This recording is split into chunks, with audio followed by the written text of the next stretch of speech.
Hi, everyone. We're Podcast 9. I'm Miranda. I'm Patricia. Carmen. Sophia. And today we are going to be talking about, what was it? Sections 6.5 to 6.32, and then 6.42 to what was it? 6.61, I think. And then we are also going to be using additional source of Chapter 4 by Mary P. Nichols titled Sicily, Alcibiades, and the Liberation of Eros. The lead up to this, our chapter in Thucydides, is we're just finishing off the Melian dialogue, and we see, Melos destroyed. And then we see the Athenians kind of wanting to make this expedition and take over Sicily. I think, is there more we want to add to our basic summary? I think, let me give a bit of a summary of our chapter, I guess. We get, within our section in Thucydides, we have a couple of different speeches that Sophia and Carmen are kind of going to break down.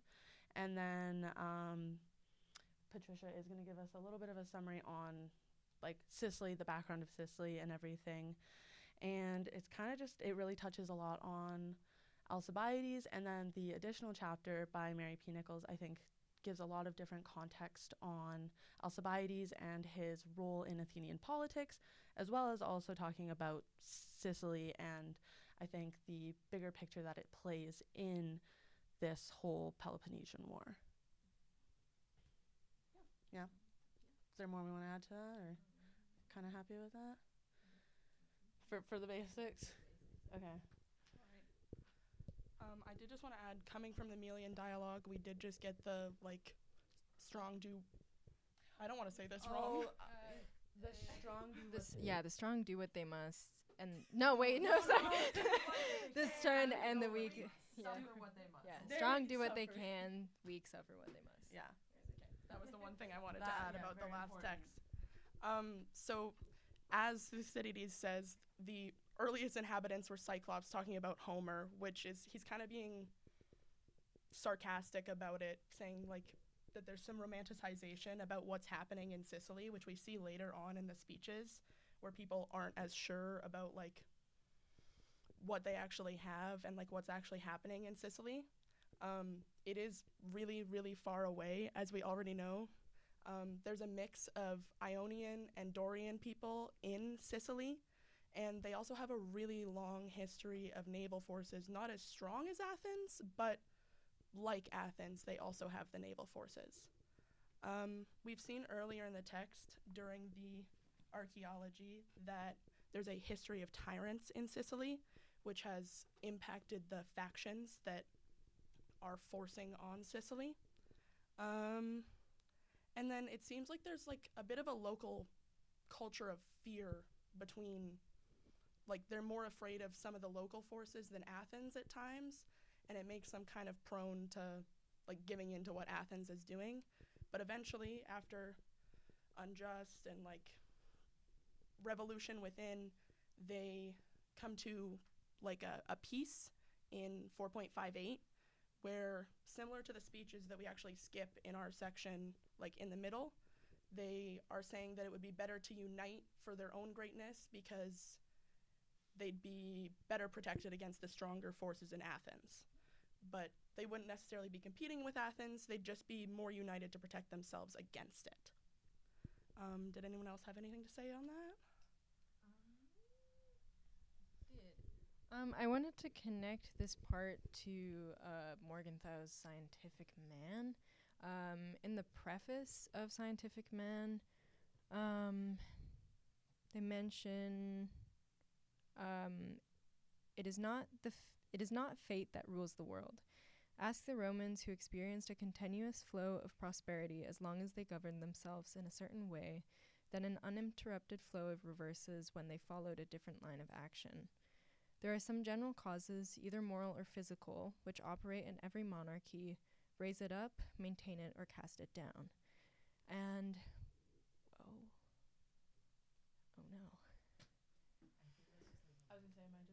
Yeah. Okay.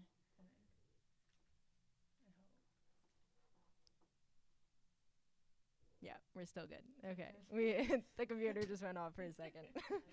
um anyways, but we kind of see that happening with Athens.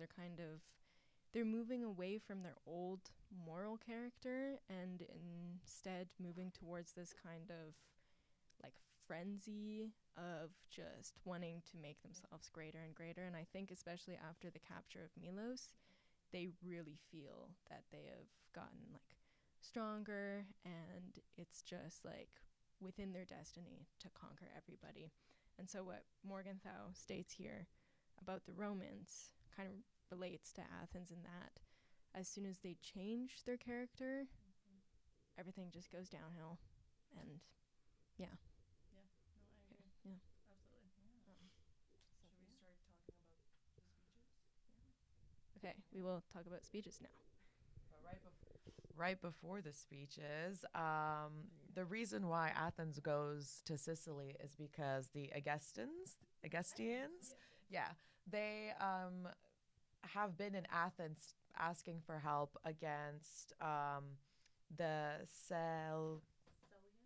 Seliantines. So they also have their own conflict, and they're going to Athens and asking them for help. The Selinus, to gain back Leonotoni. And that was previously in the Leontine War, the last time the Athenians were in Sicily. But the Augustinians were saying, like, we have money, we have wealth, we're really ready to give you money for this war at 6.62. And the Athenians were already, like, kind of panicking. They're like, we need to find more people, we need to find more allies, why not go to Sicily? And one of the two main Athenian generals were Alcibiades and Nicias. And Nicias goes first to try and persuade the Athenians actually not to go to Sicily. And, he thinks the Athenians are not well informed, and he's chosen to the command against his will. So last time this happened, he gave up his will to Cleon and Pylos. And so, I don't know, like, he kind of does not want to be there, but maybe that's just me. So, in a Spartan character, Nicias explains, like, yeah, I know that the peace treaty that we have with Sparta is very fragile, and, there's reasons why we should be suspicious of it, even though he was the one that was negotiating the treaty, as Mary Nichols goes into. But the two reasons why they thought it was really fragile was because the convention was forced upon them because of disaster, and it was less honorable to Sparta than it was to the Athenians. And there were still states that were not in the treaty. And so he was very timid. He rises against it, but he understands that there's only so much he can say to the Athenian characters, And he makes it really clear, I thought it was interesting, that Sicilians are not like from Hellenes. Like, they're not Hellenic. He refers to them as the Augustan barbarians, I think, like, once or twice. Definitely more than once in the reading. And yeah, he says that they're foreigners, they're aliens, and he tries to explain that Sicily is way too far away from us, and even if we were to acquire it, how are we able to control that many people that far away? So, and he's like, actually, let's not even go there at all. Or if we do go there, let's show off our power and then go back. And that was his speech at 6.11.4. He says, the Hellenes in Sicily would fear us most if we never went there at all. And then he says, you ought to think of breaking their spirit before giving yourselves up to confidence. So, do you want to go into Alcibiades? Yeah? So I think just like in terms of Nicias, I think this whole thing kind of brings me back to Pericles a little bit. While his intentions might not be the same as Pericles, in that Pericles was all about don't add more conquest now while you're in the middle of one, because it's going to lead to your ruin. Nicias was also very much like, we don't need to go on any more conquests. We already have our hands full with issues closer to home. So I think it's kind of an interesting parallel just to kind of go back to Pericles, because I think a really interesting thought was that, like, as Mary put in her chapter, Thucydides doesn't bring up Pericles any other times after his death except now in this expedition. And I think that's really fascinating because it kind of goes back to that, why don't they go back to their past? Why don't they think of what's happened and use that to kind of shape their now, if that makes sense? I think because if they'd focused more on like what Pericles was thinking, this could have ended completely different, right? Like they could have been maybe, who knows? Like obviously we don't know, but that's my thought, is like if they'd thought a bit more like how Pericles was running it rather than Nicias and Alcibiades, who are complete opposites in how they want to handle things, things could have been completely different, and maybe this wouldn't have been the beginning of the end, right? So that was, I just found that interesting. That Yeah. Do you want to say something? I was just gonna add a little tidbit. Like I think Mary Nichols calls it the Periclean resolve, and how Pericles was like, no new expeditions during war. He's like, I know we're expansionists, but no new expeditions during war. And I don't know, maybe it speaks to Nicias's character. Like he doesn't seem like he wants to be there, wants to be involved. So even when he's telling the Athenian people like no new conquest, they're already like getting hyped up about this. They're getting hyped up about this conquest, like as he's speaking, but that's not what he's trying to do. He's trying to be like, no, let's calm down. I will say, like, I'm not even defending like what their strategy here of doing new conquest, because I agree it is a new conquest, but they have been testing it for like several years in the war. Like even when they were going to Pylos, that was while they were on the way to Sicily, and they just happened to drift into Pylos. And they had even went before that a previous time. So it's like it is still a new expansion because they don't have much happening there, but like they've been testing the waters at least a little bit beforehand. Yeah, okay. Should I go on to Alcibiades' speech? Okay. And so directly after Nicias' speech, we have Alcibiades' speech. And we kind of talked about this in our last class, how Alcibiades came from, like, he has a very great lineage. His grandfather was once an ambassador, and so Alcibiades kind of wants this spotlight for himself. And he takes advantage of this war, or the proposed war, to gain a bit of, I don't know, just popularity. And so he begins his speech by saying, Athenians, I have a better right to command than others. I must begin with this, as Nicias has attacked me, and the same time I believe myself to be worthy of it. And in his speech, he really emphasizes the fact that he has this great lineage, and he really believes that he has a better right to command than others just because of this lineage. And throughout it, he's saying that we should just go to war and we're going to be great. And just kind of eggs them on, gets them all riled up. And he's very much against peace. And I think it's mostly just because he wants that popularity for himself. He's really only doing it just to gain something out of it rather than like anything else. War for war, like for his sake, not for the state of Athens. Exactly. And it differs from what's his name? Pericles. Pericles. No, but it really differs from Pericles because Pericles was very much a lover of the state of Athens, and Alcibiades is a lover of himself and just wants Athens to love him and love his cause rather than the cause of Athens and the good of Athens. So he is very much against peace, a firm believer of no change as well. He says at 6.18.7, in short, my conviction is that a city not inactive by nature could not choose a quicker way to ruin itself than by suddenly adopting such a policy, and that the safest rule of life is to take one's character and institutions for better and for worse, and to live up to them as closely as one can. And so we see that he thinks that all these expeditions should just keep on continuing, and like this is the true character of Athens, instead of a more like rational type of character that actually thinks about what they're doing and doesn't just rush into everything and Yeah. keep conquering. I think tied to that, like I have a quote written from our additional reading again. She wrote that on page 119, if it the spirit of Alcibiades that speaks softly the Athenians at Melos, as I argue, it is Alcibiades who is the human face hidden behind the law of necessity to which they appeal.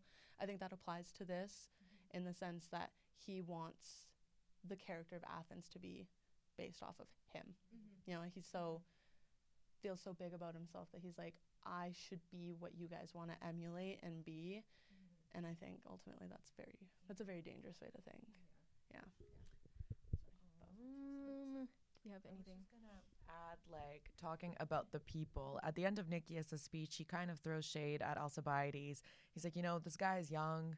He loves horses. Thucydides doubles down on his horse expenditures. And, but, the people see this and they're like, okay, there's these two kind of opposing generals, but they don't see it necessarily as bad because Nicias is viewed as a very fortunate person, very lucky, and Alcibiades is in like the peak of his career. So they get the third general in there. Oh, yeah. Lamachus, I think. Lamachus. And Lamachus. And because he only really makes one appearance in the end, but the Athenians see this as like a good way to get the expedition out. And do you have anything to add about Alcibiades' speech, do you think? Towards the end? Or is that can just start talking? I don't know. I think His response. I think you mentioned like the horses and his private life. Yes. Private. Yeah, so there's a discrepancy in private versus public life. He actually mentions it somewhere. If I can, you have the exact yes. What? It's at 6.15. Hold on. Okay. 6.1. Oh no, I can absolutely. Wait, which part do you? Oh, the one part that really got me about the private versus public was, at 6.15.4, after the semicolon, it was, and although in his public life his conduct of the war was as good as could be desired, in his private life his habits gave offense to everyone and caused them to commit affairs to other hands, and thus before long to ruin the city. I think that ties in exactly to what you're thinking. Yeah, that's Intense foreshadowing. Well, yeah, but I think it plays into your comment of public versus. Yeah, no, that is exactly the quote I was looking for, so that's perfect. Yeah, but it shows how that what is it? First image private life. Yeah. First image is kind of how the individual affects the other two images. Yeah, so his private life really affects the public in that he wants more wealth and more like personal aggrandizement in his private life by like via the public life and going through the state and doing all these conquests and everything. So And Alcibiades is a good speaker, right? yes, he is a very good speaker. He's very confident. very confident. There's a big role in it. Yeah. Just saying, I have a better right to. Yeah, you know what? Yeah, no, exactly. But I'll do like Nicias' response to that. Nicias like, okay, well, he's got them riled up. I'm going to change direction now. And he has a new approach. Instead, he starts talking about how big Sicily is and how strong and like we don't know what it's like there yet. And he sees, Mary Nicholas says this, that he sees large cities that are independent and free and hence likely to fight hard against subjection, because strong do what they can, weak suffer what they must, and he's trying to paint these Sicilians as very strong, which is like fair argument. But this is not the outcome that he expected. Athenians get even more excited. They're like, okay, then we have to build a really big ship and get a really strong army. And to them, it was that meant they could go forth with so much security, and that the security will get rid of the caution and unleashes desire. That's on Mary Nicholas, page 131. Like, I think that she said that so beautifully, because now they're just like, we're gonna fight for this. Like, we're gonna go. And yeah, they think that Nicias cautions makes safe Alcibiades daring. So they're like, okay, Alcibiades is really ballsy, but Nicias is kind of, He's like that good. yeah, he's, yeah. And then he literally ends the speech by saying, okay, if you guys think we should do a smaller expedition, or then I will yield my command. Again, he yields his command. He's like, okay, fine. And yeah, I just think that really connects to just like riling people up for. We can kind of connect it to, do we want to do contemporary connections? Yeah. Me? hold on. Well, You I have a historical connection. For whatever reason, I always just tend to go historical. But this is a bit of an extreme connection. But Hitler, very, very, very good speaker. So good at riling up the masses. And like, I think we can see with Alcibiades, like, he doesn't even really have to be making rational sense in the fact that this expedition is very likely to actually destroy them. But much like Hitler, he can rile them up and just kind of, what's the word, like, just hide that. Hide the negative Yeah, aspects. hide the of negative it, if you aspects. will. Yeah.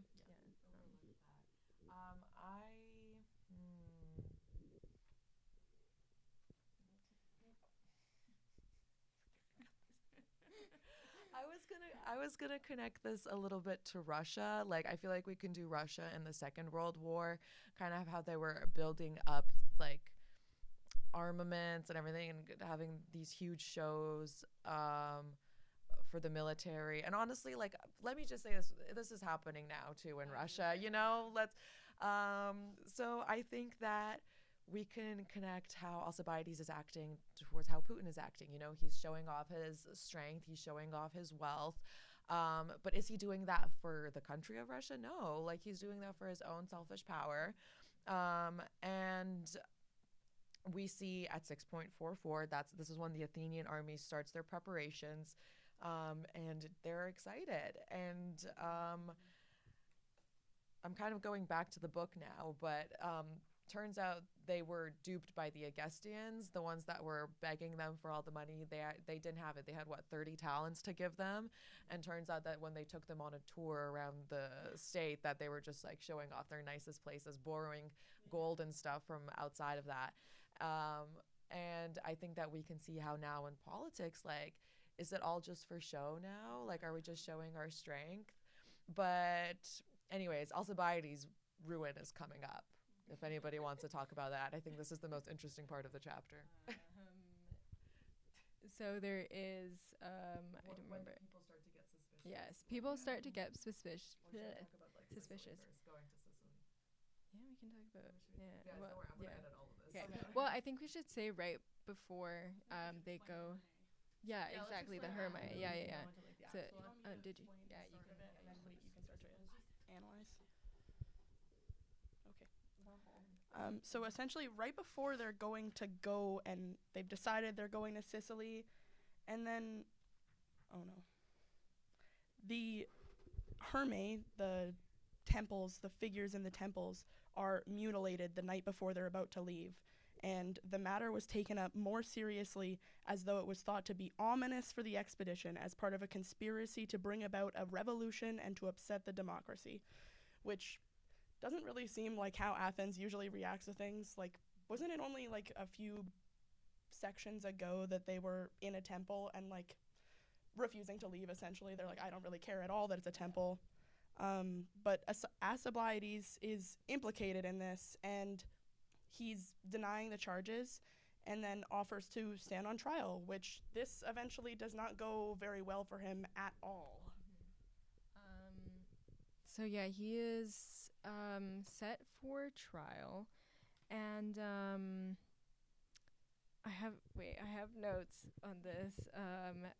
Basically, he's set for trial, and he the issue is that they know that he's a good commander, and so they don't want to put him on trial right away. Otherwise, it will kind of ruin their dynamic, and the soldiers will not know how to do what they're doing. And so they still send him on the expedition, but then later throughout the expedition, there's a group of people. I think they're just referred to the people. There's a group of people who are very much against him, and they see Athens becoming like an oligarch. Tyranny. Yeah, tyranny. People are afraid of Yeah. tyranny. Yeah. No, you go. Okay. Yeah. But yeah, no, they're very much afraid of tyranny, and they kind of see that in Alcibiades' character, that he could become a tyrant. So they decide to let him go on the expedition, but then mid-expedition, they go and find him, and they don't arrest him because they don't want to make a big scene out of everything, because then the soldiers, again, would kind of just like lose their way, I suppose, and the dynamic would kind of be ruined. So they send for him and they ask him to return to Athens, and he has a trial set. Basically, it says, I don't remember if anyone else wants to talk about this while I find what I'm looking for. Basically, the people were very suspicious of him. They broke the Herme, and a couple of like pages later, Thucydides actually gives us a history like 100 or so years prior to why the people were so suspicious. Like, we know, okay, they're a democracy, they're afraid of tyranny, but he talks about how even Athenians are confused about their history, and he's like, let me clear it up for you guys. And he talks about Harmodius and Aristogedon. Basically, Harmodius is the son of, and it involves Hipparchus, who is the son of Pisistratus and the brother of Hippias.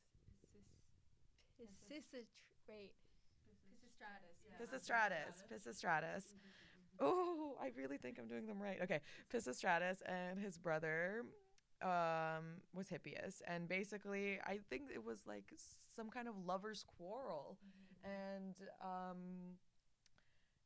Harmodius ended up dying, right? Harmodius died. One of them killed the other one because of love rejection, and the people thought that, So it was okay. One of the H names. Let me figure it out. Consequence of a love affair. Yeah, it was a love affair. It was wait, which ones are the lovers? Yeah, so Hipparchus basically was hitting on Aristogedon, who was Harmodius's lover, and Harmodius was younger and didn't like. Aristogedon was younger and didn't like Hipparchus, and then Harmodius was angry about the whole thing, and then he decided to murder Hipparchus. He was killed for murdering Hipparchus. Yes, yeah. And then the stone, how they deliberately. So this part confused us a little, and we're still in the process of trying to. Yeah, it felt very out of place, and we were like very confused for a long time, because right before they mentioned the love affair between Aristogedon and Harmodius and Hipparchus, they had said that they connected it to the Herme and like the destruction of the monuments at the Herme, or the mysteries, and they like Thucydides mentioned how the situation with Alcibiades and his potential betrayal of the Athenians made them very weary of a past situation, and that past situation was the love affair between Aristogiton, Harmodius, and Hipparchus. But it felt very much out of place, and it was like, yeah, I guess yeah. So this led to the death of Hipparchus, who was the brother of Hippias, and then therefore Hippias became the leader, but he was seen as a tyrant because he got into that position. Sketchy, I guess. Yeah. And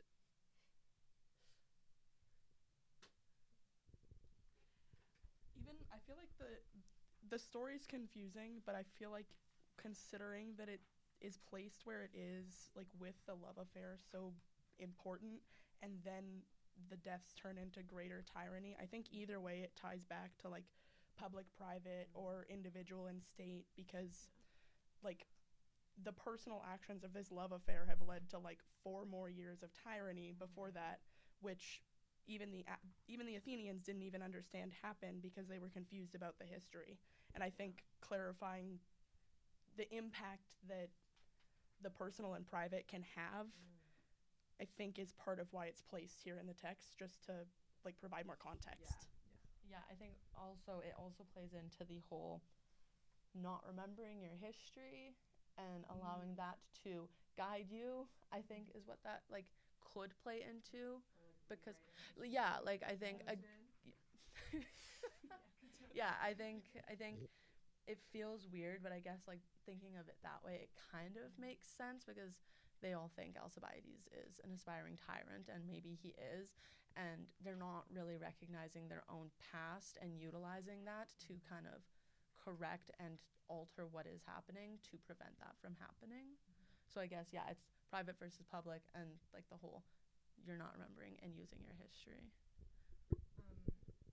I think I remembered a point I was going to bring up a while ago about Alcibiades' trial.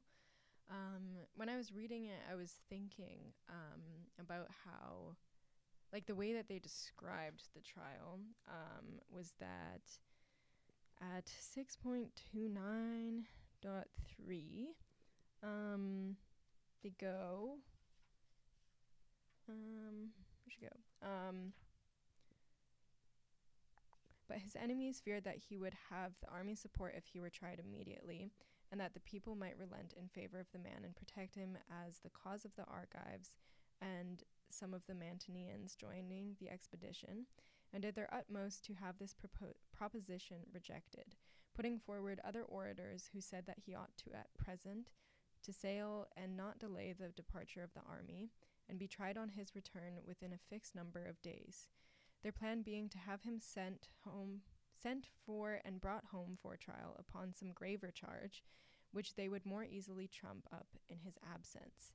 So it was like they had planned it beforehand, and I think it shows that Athens' character is kind of changing, and I don't know, it didn't like this doesn't feel very democratic and like fair. It's like they're pre-planning how to get rid of him and basically execute him. They mention later that when they do go to bring him back home to Athens, it was very almost definitively set that he would be executed, and it didn't seem that he would have really a fair trial. And then he ends up fleeing and not going back to Athens, which I think kind of shows that either he was in fact guilty, which he very well could have been, but also that Athens' character is changing and it's not very democratic. So I think in terms of like international theory, this is where we really see the first image affect the second image and the third image. And this is like we can see how everything plays into each other, because Alcibiades' character, for really wanting to go to war, riled up the entire population, and the population who's kind of had some downs in the past, but they like to be active. We know their characters active. They like to build. They like to go, and expand. They're expansionist. So that led them to their policy to go to Sicily, the third image, and show this huge force of power, only to just what? Nothing. They got duped by their allies. They got and then that's how now we're seeing I'm going to connect this to Mearsheimer. I know we didn't talk about Mearsheimer in this class, but he sees states as black boxes, right? So how is Athens being viewed now from the outside by other states? I don't know. I think that's a really good point. Yeah, we could talk about it, but do we want to get into Q&A? Yeah, do we Yeah. Do we have anything Yeah, I think else to add? good. Do you want to answer that? Potentially one more thing. I just can't think of what I wanted. Oh, I think it was also tying it back to kind of Cleon a little bit, and a couple of our class discussions I think could be really handy, because I think it also brings it back to passion versus reason when it comes to conduct, because we talked about it in yesterday's class. Alcibiades is very similar to Cleon in the sense that his actions are for himself, they're not for the state. And what else did I write? And I think what it also ties back to is I think should there be private, should there be public was one of the conversations when it was Cleon and Diodotus. But I think what also ties into that is, should passion or reason be the motivating factor behind your actions? And I think when it comes to Alcibiades, it's passion, but it's passion for himself. And that's why it's things are moving quite quickly, and he's in the heat of the moment. Whereas I feel like Nicias is definitely more on he's more of a Diodotus in this situation, and we're seeing him trying to reason, but his reason is using fear, which isn't going to necessarily work with Athens because of their character. But I think that can tie back to that conversation that we had in class of passion versus reason. And I think that also ties into Morgenthau a lot, because the whole thing was the rationalists are using reason, and the everyone else is using passion, and that's not how it should be to scientific man. So to me, I kind of see, I don't want to say Athens is the scientific man, but a lot of them. I was gonna ask. I'm like, do we think Athens is we've described them as scientific? I was gonna say we describe them, but no, go ahead. Okay. Go ahead. Yeah, No, go ahead. yeah. I think it's really interesting because we have seen them act quite rationally in the past, and act, especially between Sparta and Athens, between the two. Yeah. Athens is much more rational and kind of almost moving away from their religion. However, in times of uncertainty, we see them come back to it, at the Herme. Yeah. And it's this weird kind of discrepancy. It's they turn to it at, I don't know, the worst times in a sense. Yeah. Struggling the most, if you will. Yeah.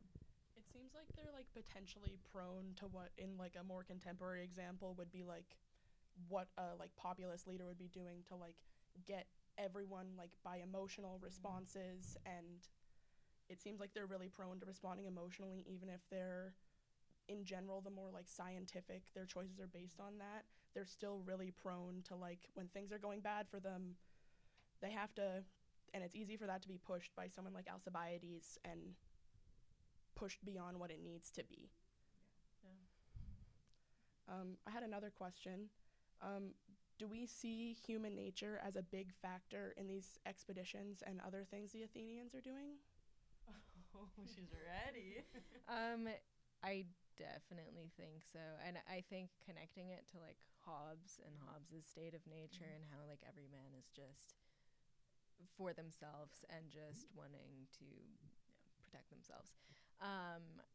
We can definitely see that with Alcibiades, I find, and it's definitely each man for themselves. So I definitely think that human nature really does tie into these politics and into Yeah. Athens' character. Yeah, I was gonna say I feel like it ties into politics quite heavily, but I feel like just Athens' character is very, like, I guess like we bring it down to the root of it. Like we see it, it's like human nature in all of them. But I guess it depends on what's your view of human nature as well. Because again, like Pericles, complete opposite. It's like he's not in it for himself; he's in it for the state. So I guess it's like, how does human nature impact the politics? Like I guess I think that's a big question that could be answered.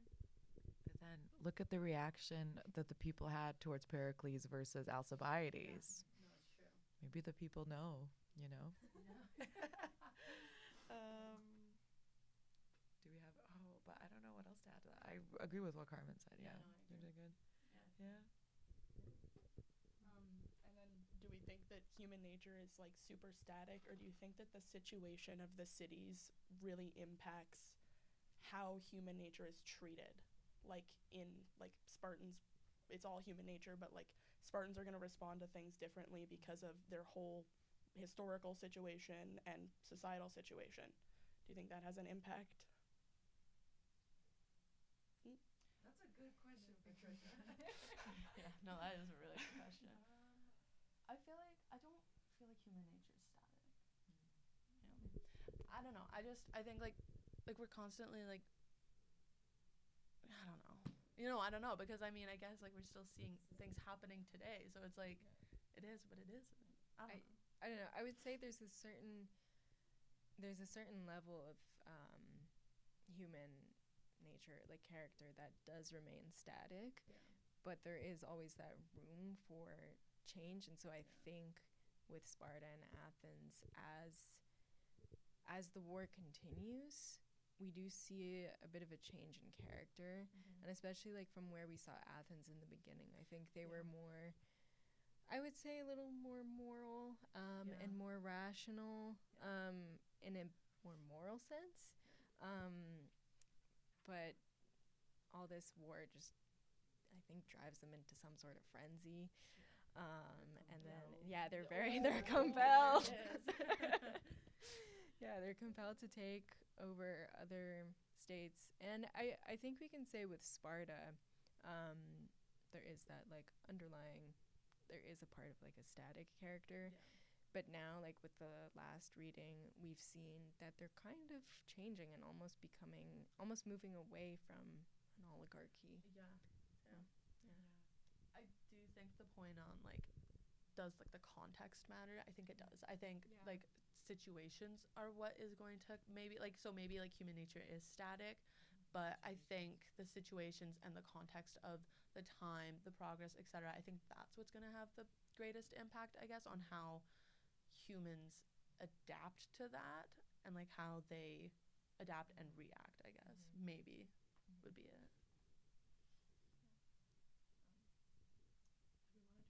Any other questions? I mean, we can. Why not? Way back in book 2, Pericles talks about expeditions acting as mighty proofs. If this were successful, do you think it would have been a mighty proof, and do you think they would have been more encouraged based on them feeling recently empowered to make more aggressive, I'm trying to find I had it like super highlighted. They felt empowered recently to make more aggressive moves due to some of the recent, like the battle at Manatea and stuff like that. I would definitely say so, especially after like Milos and what they said about the strong do what they can and the weak suffer what they must. Yeah, I think that they're very much they have this sort of confidence with each new expedition that they win, and if they were to win over Sicily, I think it would definitely be a massive boost of confidence, and I mean, we would many things would happen. Yeah. Yeah. I think that it was interesting that they even took Alcibiades back, and I'm not surprised that he fled. And then I think we talked about how he's gonna like defect to Sparta and stuff. Like, But I thought it was really interesting, again, how in the Melian dialogue they were like, oh yes, the divine and the gods, but like here we're the strong and here like you're the weaker ones. And then over here again they're just like, oh, the Herme, our ancestors, and they started thinking about that again, and it makes me wonder. Um, it makes me wonder, like in today's politics, how certain countries or national characters may repel from certain people getting maybe removed or being held accountable for actions because they are still in like the process of an expedition, say. Or, yeah, I don't know if you guys can think of any examples where.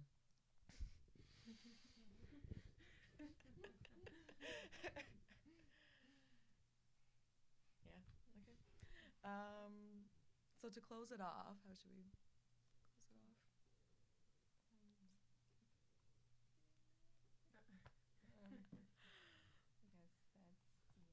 I guess, yeah.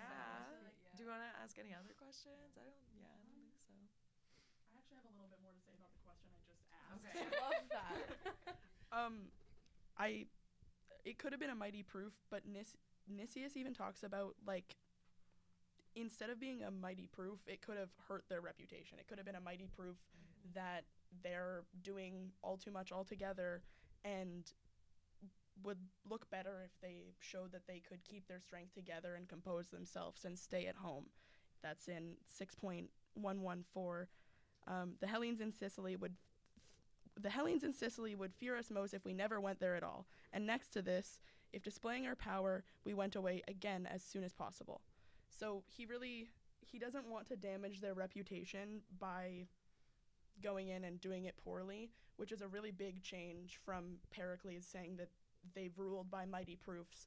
And he's trying to say that, like, maybe it can be a mighty proof, but it's a mighty proof that we can have strength and hold it and be, what's the Morgenthau word?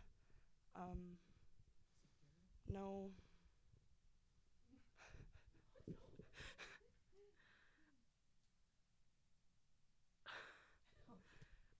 It starts with a P. Prudent. I was gonna say Be prudent. Be prudent and like show your power from home and don't go showing it off for no reason if you don't need to. I feel like we can even make a contemporary connection to Putin and him going and invading Ukraine. And like, I mean, if this turns out to be like a proof, then it could only go farther. And yeah. People have a reason to be cautious. Yeah. It would be Yeah. really scary. Yeah. And it wasn't like a situation that like the Sicilians were a threat to the Athenians, you know. They like their reputation was fine in Sicily because they haven't tested those waters yet. And Nicias actually like recognizes that, and Nicias, is it Nicias? Have I been saying it wrong the whole time? Sorry. But yeah, he talks about breaking their spirit and not being too confident, and like, hey, this is the Spartans that we have this main conflict with, you know. It's not necessarily Sicily.